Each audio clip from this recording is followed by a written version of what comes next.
Hi guys! ఎంతో టేస్టీగా ఉండే చక్కెర పొంగలండి. గుడిలో చేసే విధంగా మన ఇంట్లో కూడా చేసేద్దామా ఫ్రెండ్స్ నా వీడియోకి చిన్న లైక్ ఇచ్చేయండి ఫ్రెండ్స్. ఒక కప్పు బియ్యము, పావు కప్పు పెసరపప్పు రెండింటిని బాగా కడిగేసుకుని కుక్కర్ 3 విజిల్ వచ్చేంత వరకు ఉడికిచ్చేసి 3 విజిల్ వచ్చినాక దించేసుకుంటే ఇలా పొడి పొడిలాడుతూ వస్తుందండి రైస్. ఈలోగా కళాయి తీసుకుని అందులోనే నెయ్యి కొంచెం ఎక్కువ వేసుకుంటే చక్కెర పొంగలి మరింత రుచిగా ఉంటుంది. కొబ్బరి, జీడిపప్పు గోల్డెన్ బ్రౌన్ వచ్చేంత వరకు వేయించేసుకుని అందులో బాదం, పిస్తాని ఇలా వేసుకున్నాను.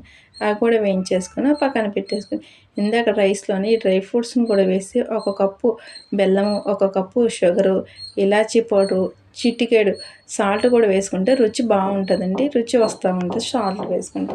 అన్నిటిని వేసుకుని బాగా కలిపేసుకోవాలి. 5 నుండి 10 నిమిషాల పాటు ఇలాగా కలిపేసుకుంటూ ఉంటే జిగురుగా వస్తుంటే చక్కెర పొంగల్ పొడిపొడిలాడుతాయి. ఎంతో టేస్టీకరమైన చక్కెర pongal ready. Bye guys! Like, share, subscribe.